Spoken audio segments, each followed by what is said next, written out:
Magandang araw po sa inyo mga tagapanood or magandang gabi. Ito po ay isang reaction video lamang mula kay tayo na at mag-subscribe sa kanya.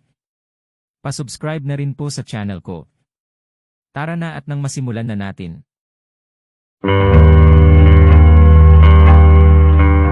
Isang gabi noong 1997, may isang aircraft ang dahan-dahang lumilipad sa ibabaw ng syudad ng Phoenix.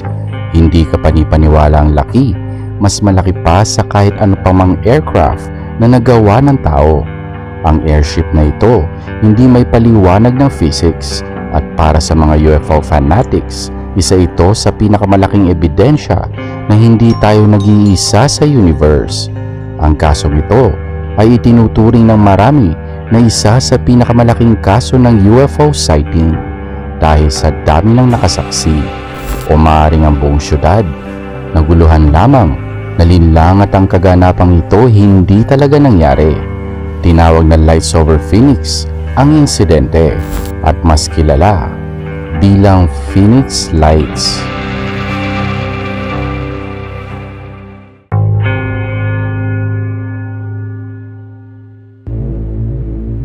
March 13, 1997, bandang alas 7 ng gabi, 5 ilaw na nasa V-formation ang lumitaw sa kalangitan ng Phoenix, Arizona.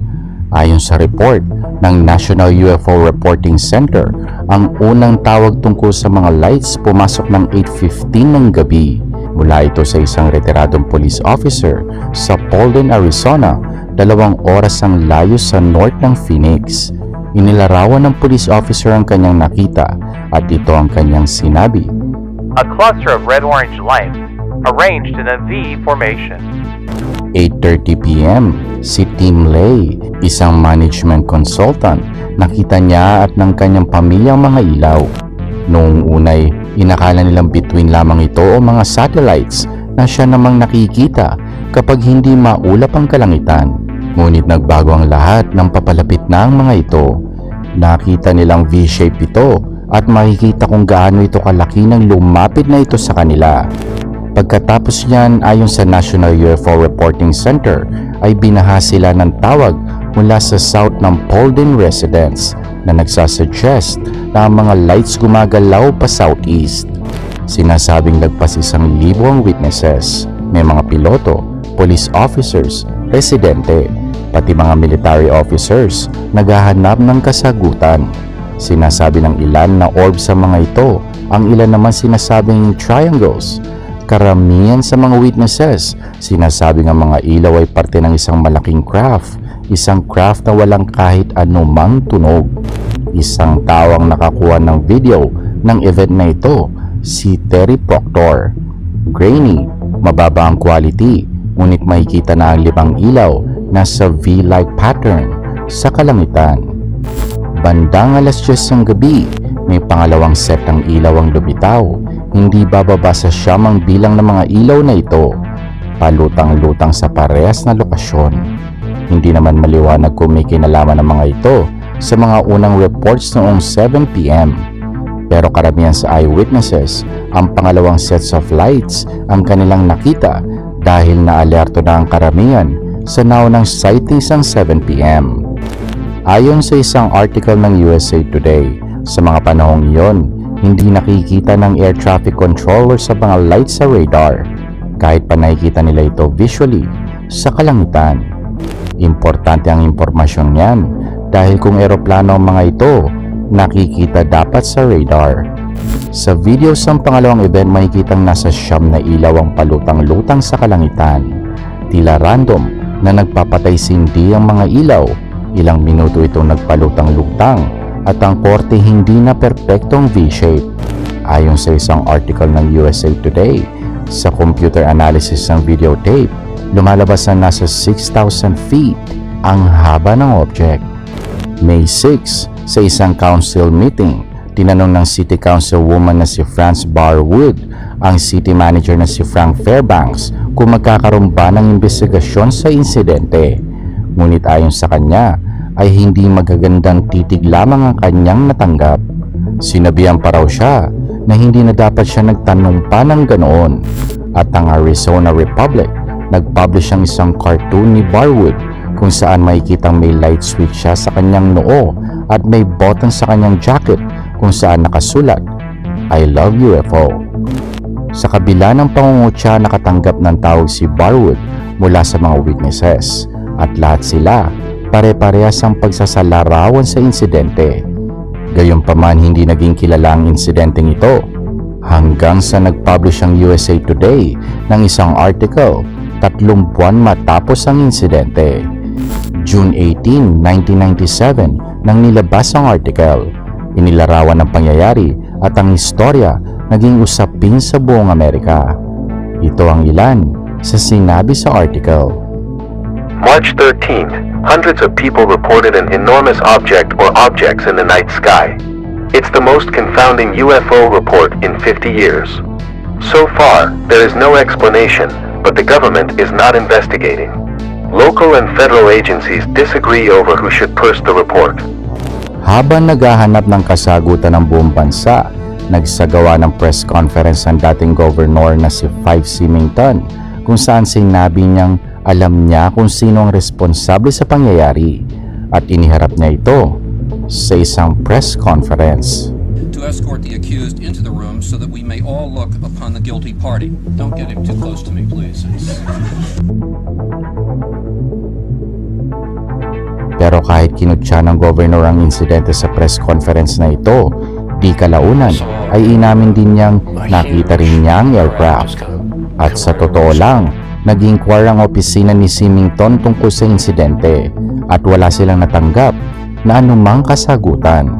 Kung ang isang governor hindi nakatanggap ng explanation mula sa mga nasa kapangyarihan, hindi maiwasang isipin, ano kayang itinatago nila?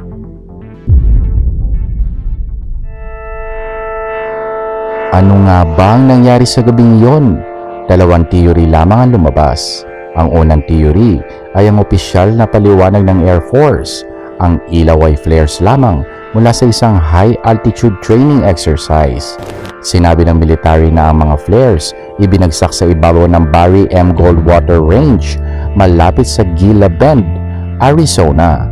Ngunit mahalagang banggitin ng Davis Monthan Air Force Base ang base na umano'y nagsagawa ng training exercise. Originally, sinabi nilang wala silang eroplanong nasa ere ng mga oras na iyon. June ng taong iyon, isang local news anchor ang nag-tape ng isang flare drop ng military. Ngunit para sa mga skeptics, hindi ito kaparehas ng Phoenix Lights. Isa pang importanteng detalye ay ang oras ng flare drop ng military ng gabing iyon. Apparently, ang flare drop nangyari mga alas 10 ng gabi. Parehas ang oras ang pangalawang sets of lights na lumitaw ng gabing iyon sa Phoenix. At kahit may paliwanag niya ng second sets of lights, hindi naman yan may papaliwanag ang unang set of lights na lumitaw 3 oras ng mas maaga. Ayon kay Robert Schefter, isang freelance writer at kilalang UFO skeptic, ang unang insidente ay dahil sa 5 A-10 jets mula sa Operation Snowbird. Ang Operation Snowbird ay isang pilot training program na ino-operate ng Air National Guard mula sa parehas na base, ang Davis Monthan Air Force Base. Ngunit gaya ng sinabi ko kanina, originally, sinabi ng base na wala silang eroplano sa ere. Ang pangalawang theory ay ang mga lights, hindi flare, kundi totoo mga UFO at maaaring patunay ng extraterrestrial life dito sa Earth. Ilang beses na rin sinubukang i-recreate ang flare drops, ngunit hindi talaga ito kawangis ng Phoenix Lights. March 14, 1997, kinabukasan nito matapos ang insidente ng Phoenix Lights, isang airman mula sa Luke Air Force Base ang nagdetalye ng isang nakakabahalang istorya. Sinabi niya na nakatanggap sila ng tawag mula sa Prescott Valley Airport. May isang object daw na muntik nang tumama sa isang maliit na Cessna airplane. Bandang 8:30 daw nila natanggap ang tawag. Bilang tugon, nagpadala ang Air Force Base ang 2 F-15 para mag-imbestiga. At sa kanilang pagbalik, ganito inilarawan ng airman ang estado ng piloto. The command pilot of this particular flight, I've never seen this man scared, and he was scared to death. He's not sure what it was. Ang nakita raw ng piloto ay 5 distinct lights na nasa triangular pattern. Ang encounter nangyari bandang 8:30, mas maaga ng lagpas 1 oras sa sinasabing pag-drop ng flares ng military. At ang sagot ng Air Force, as usual, dinideny nila ang encounter na ito. December 2017 na pag-alaman na gumastos ang Defense Department ng $22 million para sa isang Advanced Aerospace Threat Identification Program. Inamin ng mga officials ng Defense Department na ilang taon na nilang iniimbestigahan ang mga UFOs.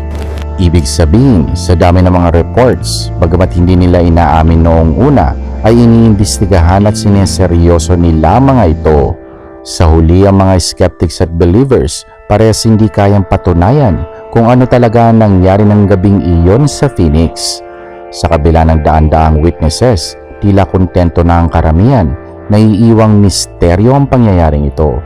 Siguro isang araw, malalaman din natin ang sagot. Pero sa ngayon, ang Phoenix Lights mananatiling unsolved. Huwag kalimutan mag-like at mag-subscribe sa Random Pinas.